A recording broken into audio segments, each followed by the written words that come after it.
En el año 2000, millones de personas encendieron sus computadoras y encontraron un correo con un asunto simple pero intrigante: I love you. Era una época en la que el Internet aún era un territorio desconocido para muchos, y la idea de recibir una carta de amor digital era algo especial. Sin pensarlo demasiado, miles de personas abrieron el mensaje y descargaron el archivo adjunto.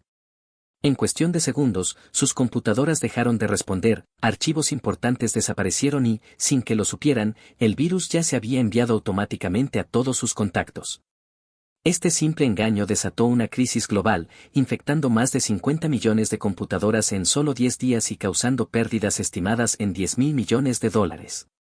Pero, ¿cómo logró un virus tan simple paralizar al mundo? ¿Y quién estaba detrás de esta creación que cambió la historia de la ciberseguridad para siempre? El origen de I Love You. Para entender esta historia, tenemos que viajar a Filipinas, finales de los años 90. En ese momento, el Internet estaba en auge, pero las conexiones eran costosas. Muchos estudiantes y jóvenes programadores buscaban formas de obtener acceso gratuito a la red, y uno de ellos era Onel de Guzmán, un estudiante de informática que tenía una idea: robar credenciales de acceso para conectarse sin pagar. Onel desarrolló un programa que podía robar contraseñas de acceso a Internet, pero pronto se dio cuenta de que podía modificar su código para hacerlo aún más peligroso.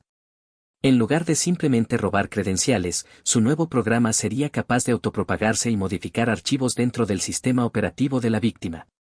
Así nació el gusano I Love You, un virus escrito en Visual Basic Script, VBS, que explotaba una vulnerabilidad en Microsoft Outlook, el cliente de correo electrónico más popular de la época.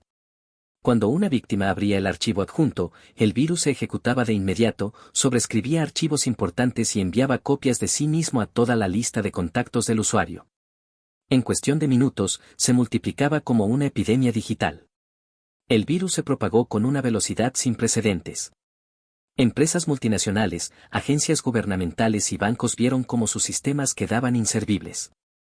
Microsoft, Ford, AT&T, el Parlamento británico, la CIA e incluso el Pentágono fueron víctimas de I Love You. La magnitud del ataque fue tal que gobiernos enteros ordenaron apagar sus servidores para evitar el contagio. La clave del éxito del virus no fue un código extremadamente sofisticado, sino algo mucho más simple: la ingeniería social. En otras palabras, el engaño humano. Nadie sospechó que un mensaje con el título I Love You pudiera ser una amenaza. Fue un recordatorio de lo fácil que es manipular a las personas en el mundo digital. En esos días de caos, expertos en ciberseguridad y agencias de inteligencia trabajaban contrarreloj para encontrar la fuente del ataque. Finalmente, rastrearon el código hasta una pequeña escuela de programación en Manila, Filipinas. El culpable que nunca fue castigado.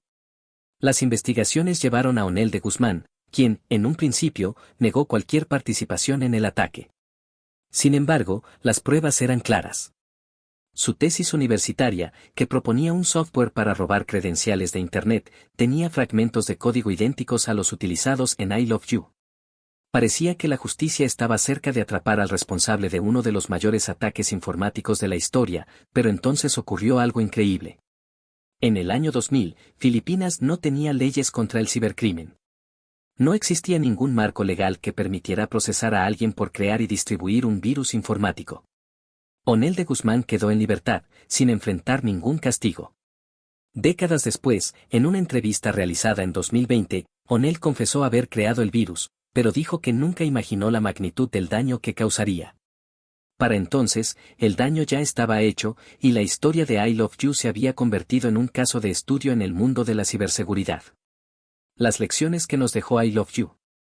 A más de 20 años del ataque, la historia de I Love You sigue siendo relevante. Si bien la tecnología ha avanzado y los antivirus han mejorado, el factor humano sigue siendo el eslabón más débil en la seguridad digital. Hoy en día, los ciberdelincuentes ya no necesitan virus masivos como I Love You para causar estragos. Ahora utilizan ransomware, troyanos bancarios y ataques de phishing para robar dinero e información. Pero la base sigue siendo la misma: el engaño. Para protegerte de ataques similares, recuerda estas reglas básicas. Nunca abras archivos sospechosos, incluso si vienen de personas conocidas. Usa software de seguridad y mantén tu sistema actualizado. Activa la autenticación en 2 pasos para proteger tus cuentas. I Love You nos demostró que, en el mundo digital, no siempre se necesita un código complejo para hacer daño. A veces, basta con un simple mensaje de 3 palabras, te amo. Ahora dime, ¿tú habrías caído en la trampa?